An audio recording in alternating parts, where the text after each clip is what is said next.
Halo teman-teman semuanya, apa kabar ya? Kembali lagi bersama saya RG761. Dan di sini kita akan belajar bersama-sama untuk mentransfer data dari formulir ke Firebase Real-Time Database. Biar gampang ya, kita akan melanjutkan yang kemarin aja. Mungkin buat teman-teman yang udah bisa, kalian bisa skip video ini ya. Oke, kita ke Firebase. Sebelumnya saya akan ganti akun terlebih dahulu. Kemudian kalau udah di tempat ini, kalian bisa langsung ke go to console. Nah, kalau misalnya masih pertama-tama itu kalian hanya disediakan add project ya. Kalian klik aja add project. Kemudian kita kasih nama projectnya. Misalnya kita bikin nama demo contoh form. Nah, ini kita klik continue. Di sini kalian bisa memilih untuk mengaktifkan Google Analytics atau tidak ya. Jadi meskipun direkomendasikan untuk diaktifkan, saya tidak akan mengaktifkannya. Oke, kemudian kita klik create project. Kita tunggu aja terlebih dahulu. Nah, kita sambil menunggu, kita akan membuat yang namanya main.js. Nah, dan menghubungkannya ke sini terlebih dahulu ya. Script src main.js. Nah, oke. Apakah sudah? Nah, sudah selesai. Kita continue. Nah, kemudian kita akan menyalakan yang namanya real-time database terlebih dahulu ya. Kita klik. Nah, di bagian sini kita akan meng-create database. Kita klik aja. Disediakan 3 pilihan ya, ada United States, Belgium, sama Singapore. Nah, karena Indonesia paling dekat dengan Singapore yang terletak di Southeast Asia, jadi disarankan pakai yang Singapore ya. Cuma karena pengalaman saya dulu pernah, nggak tahu ya, mungkin servernya overload atau enggak, emang jaringan satelit saya nih yang bermasalah. Ini lelet, nggak tahu ya. Oke, kita next saja. Ada pilihan lagi nih, test mode sama log mode. Nah, kalau test mode ini dia akses read sama write-nya itu dibatasi ya. Jadi ada timestamp-nya di sini. Sampai kapan nih read dan write-nya itu bisa diakses. Saya akan pakai log mode terlebih dahulu ya.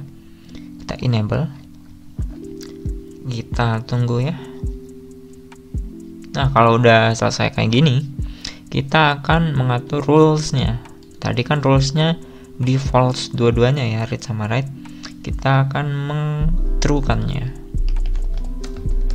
Yang bawah juga true. Kemudian kita publish. Nah, kita mendapat alert, your security rules are defined as public.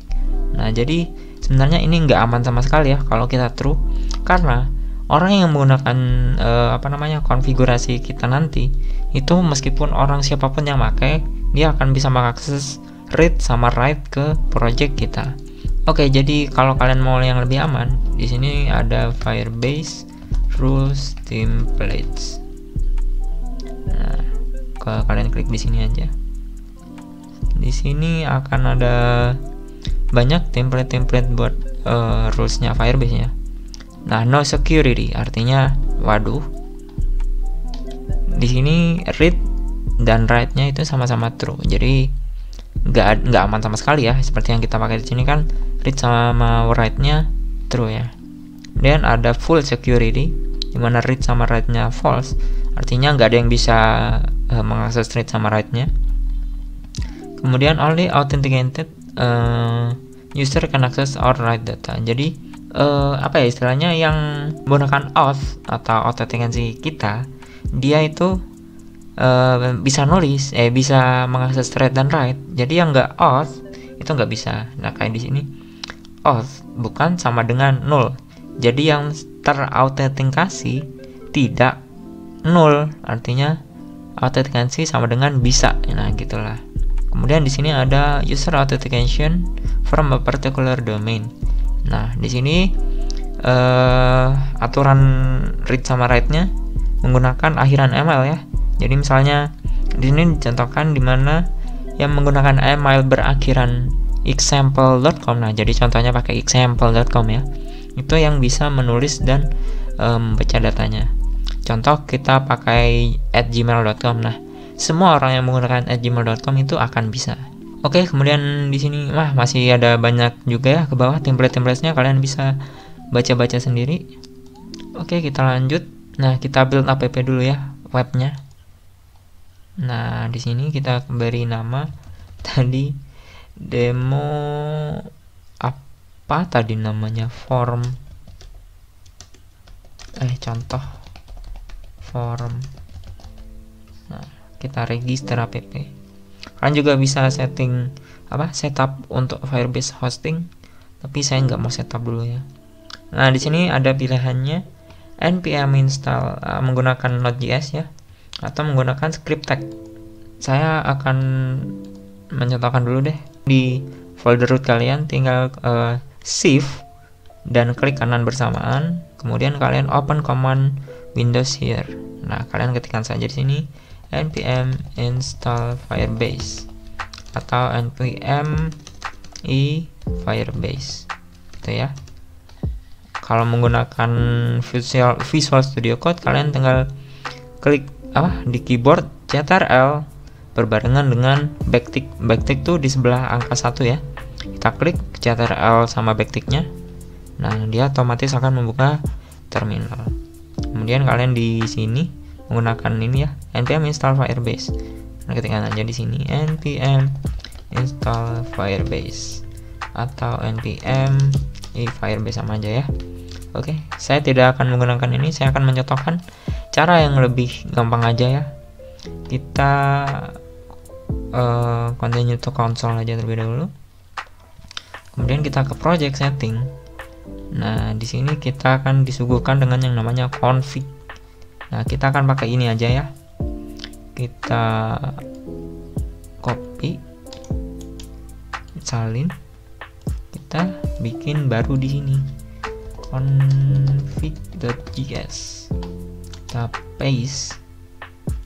Nah, kemudian untuk menjalankan fungsinya kita lihat di CDN apakah ada di sini. Nah, ini const initial app, kita salin, kita pastekan di bawahnya, tutup.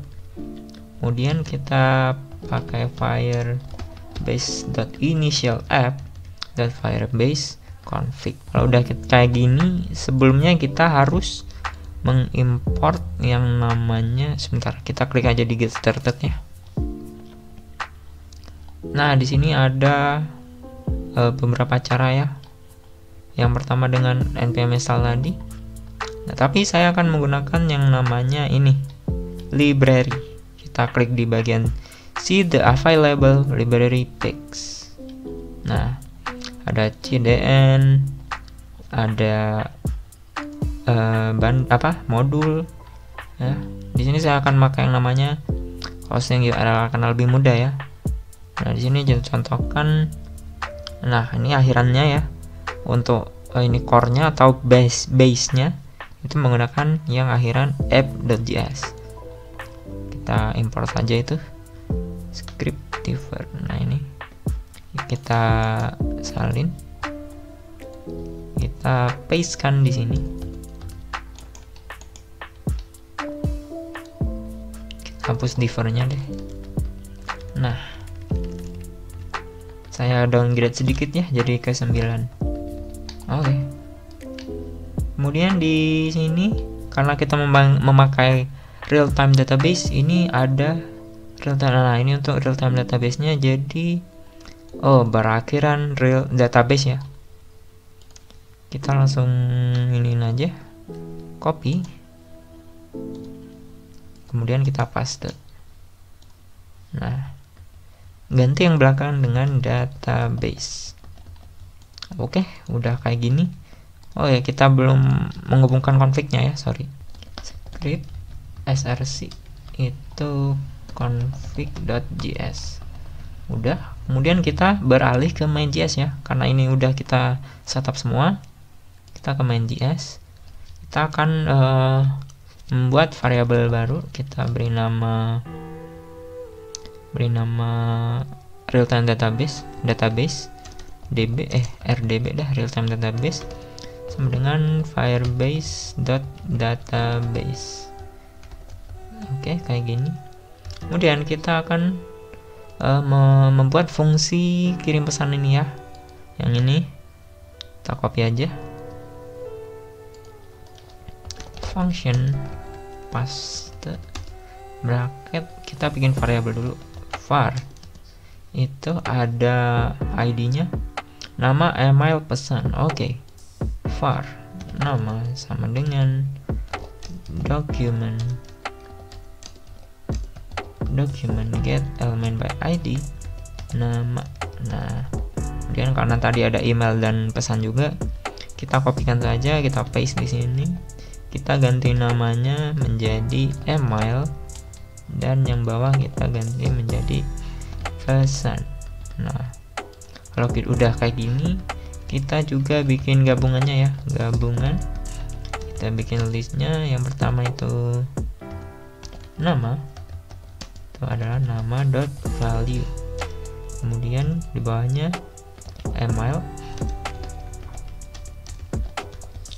itu email dot value. Kemudian pesan itu pesan dot value. Nah, udah kayak gini. Kemudian kita akan membuat ketika tombol kirimnya diklik, waduh, buka deh open. Nah, ketika tombol, ntar ini saya kembalikan ke rdb dulu. Nah, ketika tombol kirim ini diklik, maka semua yang ada di sini ini akan terekspor ke real time database. Nah, caranya mudah banget ya, karena kita sudah membuat variabel rdb. Kita pakai aja rdb, atau kita bikin variabel baru deh, var terima pesan. Nah, gini aja, rdb titik ref. Itu misalkan kita akan taruh di folder namanya pesan. Kemudian push, karena kalau kita pakai push itu adalah kita dapat otomatis key-nya ya, atau key-nya ya. Kemudian kita set. Nah, setnya ini kita akan memakai gabungan. Jadi biar nggak nulis panjang-panjang di setnya, kita udah pakai variabel gabungan ini ya. Oke, kita tutup. Ini sebenarnya maksud saya tadi itu bukan kayak gini. Maksud saya adalah gini.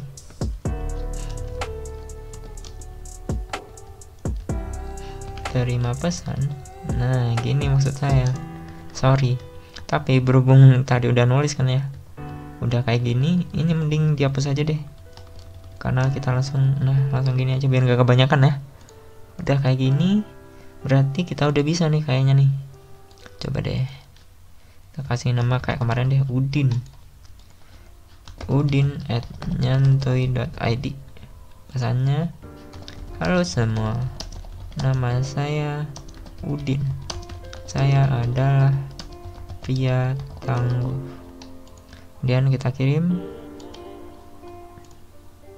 Nah, masukkan nih di folder pesan. Kemudian ada key-nya. Nah, emailnya ini nama Udin, halo semua, nama saya Udin, saya adalah pria tangguh. Nah, misalnya kita kirimkan lagi, nama saya Gilang, emailnya sama gilang.palang. Kemudian beda apa. Nah, kita kirim. Nah, ini ada key baru ya. Oke, kayak gini. Kemudian kalau misalnya ya kita membuat, ketika kita mengklik send, kemudian ini mau dihilangin, gampang kok. Kalian tinggal di sini paling bawah, nama, value, sama dengan 0. Kemudian email value dengan 0 juga, dan pesan dot value sama dengan 0. Nah, misalnya emailnya pesannya kirim. Nah, dia otomatis akan hilang, tetapi masuk ke sini. Nah, masuk ya. Kita hapus aja dulu ini. Cerot. Nah, kemudian kita akan membuatnya supaya ketika dia mengklik kirim itu ada alert juga ya, alert kalau pesannya terkirim ya. Kita tinggal bikin di sini alert pesan terkirim.